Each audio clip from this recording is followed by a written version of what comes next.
Hello नमस्कार आदाब में भी दोस्तों, एक महीने पहले उद्घाटन हुआ करोड़ों का एक्सप्रेसवे अचानक जमीन में धंस जाता है।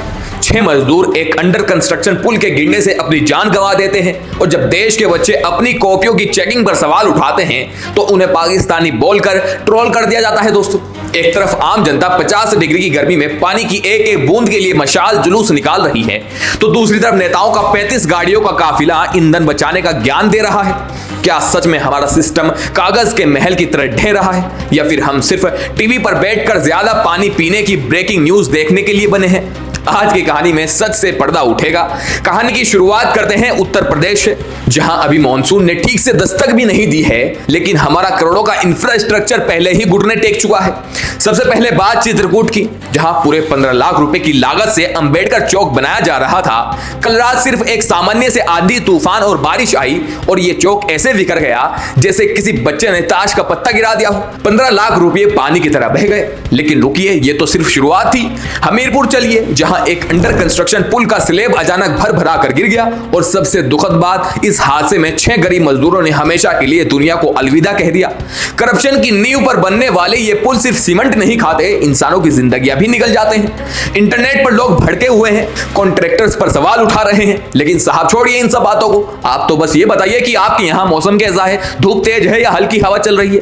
क्योंकि हमारे सिस्टम को तो जनता की जान से ज्यादा मौसम की फिक्र है। दोस्तों, यकीन नहीं आता तो लखनऊ के 4 बाग रेलवे स्टेशन का विजुअल देख लीजिए। प्लेटफॉर्म पर रोज की तरह पैसेंजर ट्रेन का इंतजार कर रहे थे कि अचानक ऊपर बना टीन शेड लोहे की भारी भरकम बीम के साथ नीचे आ गिरा। कई लोग मलबे में दब गए, जिनमें 2 यात्री गंभीर रूप से घायल हैं। रेलवे का यह हाल है और इस वर्ल्ड क्लास कंस्ट्रक्शन की लिस्ट में सबसे नया नाम जुड़ा है गंगा एक्सप्रेसवे का। बड़े धूमधाम से इसके इनॉग्रेशन को अभी पूरे 1 महीना ही हुआ था कि इसकी सड़क कई जगहों पर धंस चुकी है। दोस्तों, बड़े बड़े गड्ढे और दरारें आ गई है। यहाँ पे इन्होंने ये सीमेंट का पूरा सीमेंट भर रखते ना, ये क्या हालात है यहाँ पे ना, पूरा का पूरा आपका ये पैर जा रहा है।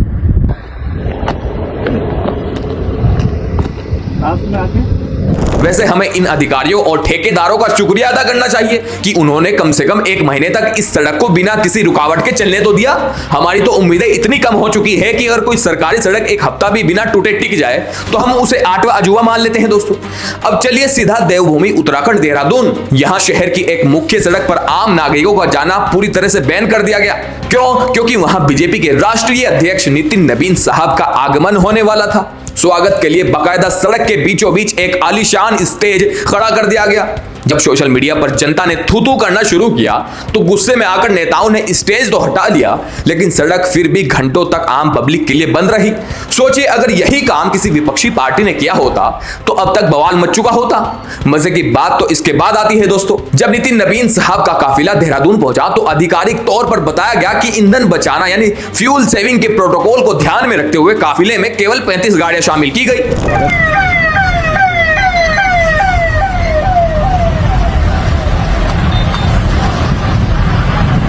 वाह भाई वाह, त्याग हो तो ऐसा। 35 चमचमाती सफारी और फॉर्च्यूनर गाड़ियां एक साथ सड़क पर धुआं उड़ाते हुए निकल रही हैं और इसे देश के लिए अपील और बचत का नाम दिया जा रहा है। आम आदमी पेट्रोल के दाम देखकर अपनी बाइक की टंकी हिलाता रह जाता है और यहाँ 35 गाड़ियों के काफिले को सिंपलिसिटी कहा जा रहा है। इसी उत्तराखंड के देवप्रयाग के एक गांव में भीषण गर्मी और सूखते जल स्रोतों के कारण लोग पानी के संकट से जूझ रहे हैं। दोस्तों, हालत यह है कि पानी न मिलने पर लोगों को रात में मशाल जुलूस, टॉर्च रैली निकालना पड़ रहा है।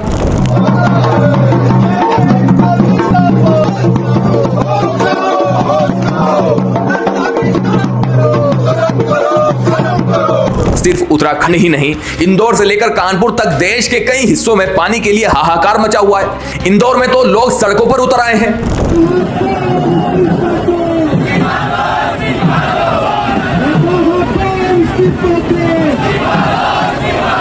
हम गर्व से कहते हैं कि हम दुनिया की 5वीं या 6ठी सबसे बड़ी अर्थव्यवस्था हैं, लेकिन जमीनी हकीकत यह है कि आज भी हम अपने नागरिकों को पीने का साफ पानी तक नहीं दे पा रहे हैं। लेकिन इस गंभीर संकट के बीच हमारा नेशनल मीडिया क्या कर रहा है?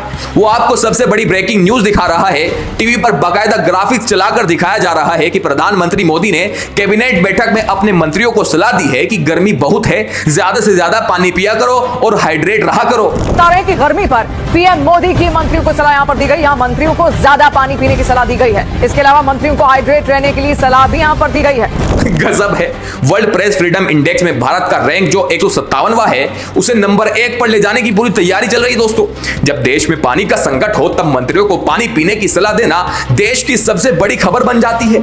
इससे ज्यादा क्रांतिकारी पत्रकारिता आपने पहले कभी नहीं देखी होगी। इस साल सीबीएसई ने क्लास 12वीं की कॉपियों की चेकिंग के लिए एक नया डिजिटल सिस्टम निकाला, ऑन स्क्रीन मार्किंग यानी OSM। दावा था कि इससे गलतियां नहीं होगी, लेकिन रिजल्ट आते ही बवाल मच गया। कॉपियों के धुंधले स्कैन, ग्लिचेस और नंबरों में भारी हेरफेर की शिकायतें आई। दिल्ली के एक स्टूडेंट वेदांत श्रीवास्तव ने जब सोशल मीडिया पर अपनी केमिस्ट्री की कॉपी के मिसमैच को उजागर किया तो इंटरनेट की ट्रोल आर्मी ने उसे सुधारने की बजाय उसे पाकिस्तानी लेबल दे दिया। सोचिए, अपने हक के नंबर मांगना भी अब एंटी नेशनल हो गया है दोस्तों। बाद में खुद सीबीएसई ने ईमेल करके माना कि हां, तकनीकी खराबी के कारण गलत कॉपी अपलोड हो गई थी और वो नंबर सुधार रहे हैं। लेकिन सीबीएसई इस गलती को सुधारने से ज्यादा अपने डैमेज कंट्रोल में व्यस्त है दोस्तों। बोर्ड ने अलग अलग स्कूलों के प्रिंसिपल्स को एक बकायदा स्क्रिप्ट यानी स्क्रिप्टेड टॉकिंग पॉइंट्स भेजी है और उनसे कहा गया है कि इस डिजिटल चेकिंग सिस्टम की तारीफ करते हुए इंस्टाग्राम रील्स बनाइए। Significant step towards adopting technology by introducing OSM, keeping in mind that it would be fair, transparent, accurate and faster, which it was. अब हमारे देश के शिक्षा संस्थान और प्रिंसिपल शिक्षा देने की बजाय पीआर एजेंसी की तरह काम कर रहे हैं दोस्तों। जब आप देश के भीतर चेकिंग और क्वालिटी कंट्रोल का मजाक बना देते हैं तो बाहर की दुनिया उसे बर्दाश्त नहीं करती। यही वजह है कि जापान ने इस सीजन में भारत से आने वाले ताजे आम यानी फ्रेश मैंगोज के इंपोर्ट पर पूरी तरह रोक लगा दी है। मार्च में जब जापानी अधिकारियों ने भारत के ट्रीटमेंट प्लांट्स का दौरा किया तो पाया गया कि हमारे यहाँ आमों को साफ करने और फ्यूमिगेशन की प्रक्रिया में भारी लापरवाही बरती जा रही थी। नतीजा, अल्फोंसो, केसर, लंगड़ा और बंगनपल्ली जैसे भारत के सबसे शानदार आम, जिन्हें पूरी दुनिया चाव से खाती है, अब जापान के पोर्ट्स पर रिजेक्ट किए जा रहे हैं। हमारे किसान और एक्सपोर्टर्स पहले ही मौसम की मार और हवाई किराए से परेशान थे, अब सिस्टम की इस लापरवाही ने उनकी कमर तोड़ दी है दोस्तों। लेकिन दोस्तों, कहानी का अंत इस कड़वाहट के साथ नहीं होना चाहिए। इस देश की आत्मा आज भी जिंदा है। ईद के मुकद्दर मौके पर राजस्थान के जैसलमेर से एक ऐसी खूबसूरत तस्वीर आई है जिसने सबका दिल जीत लिया है। वहां ईद की नमाज के ठीक बाद मुस्लिम समुदाय के लोगों ने एक सिग्नेचर कैंपेन यानी हस्ताक्षर अभियान चलाया, जिसमें उन्होंने मांग की है कि गाय को भारत का राष्ट्रीय पशु घोषित किया जाए। लोगों ने बेहद उत्साह के साथ इस बैनर पर साइन किए और प्रधानमंत्री को संदेश भेजा। वहीं दूसरी तरफ अमरोहा से भी ऐसी ही तस्वीरें आई, जहां मौलवी वली अहमद ने ईदगाह में लोगों को प्रतिबंधित जानवरों की कुर्बानी न देने की कसम दिलाई। गाय की कुर्बानी सिर्फ कुर्बानी प्रतिबंधित नहीं, बल्कि उसको, चूंकि भावनाओं का मामला है, उसको राष्ट्रीय पशु घोषित किया जाएगा। मामले में शरीक हो, हाथ उठाकर इस बात की तारीफ करते हैं, हाथ उठा रहे वीडियो करें, पूरे मजमे का वीडियो बनाइए और इसको वायरल कीजिए। और जब मुस्लिम भाई नमाज पढ़कर बाहर निकले तो उनके हिंदू भाइयों ने उन पर फूलों की बारिश करके गले लगाया। यही वो भारत है जिसे हम प्यार करते हैं, जहां नफरत हार जाती है और मोहब्बत जीत जाती है। दोस्तों, आज की इन 7 खबरों से एक बात तो साफ है, हमारा इंफ्रास्ट्रक्चर कमजोर हो सकता है, हमारा मीडिया मुद्दों से भटक सकता है और हमारा वीआईपी कल्चर आम जनता का रास्ता रोक सकता है, लेकिन जब तक इस देश का आम नागरिक आपस में जुड़ा हुआ है तब तक उम्मीद जिंदा है। सरकारें आएंगी जाएंगी, कॉन्ट्रैक्टर्स बदलते रहेंगे, लेकिन हमें एक समाज के तौर पर जागना होगा, चाहे वो पानी के संकट पर आवाज उठाना हो या शिक्षा स्वास्थ्य में सुधार की मांग करना हो। आज का सवाल आपसे यह है कि आपको क्या लगता है, हमारे देश के इंफ्रास्ट्रक्चर के बार बार फेल होने की सबसे बड़ी वजह क्या है? अफसरों की लापरवाही या हमारा चलता है वाला एटीट्यूड? मुझे कमेंट सेक्शन में अपनी राय जरूर बताइए। अगर ये वीडियो आपको इन्फॉर्मेटिव लगी हो और हमारा सार्केस्टिक अंदाज पसंद आया हो तो वीडियो को लाइक करें, चैनल को सब्सक्राइब करें। जल्दी लौटूंगा बड़ी बड़ी अपडेट्स के साथ, छोटी छोटी वीडियो के साथ, ताकि आप बोर भी ना हो। जय हिंद।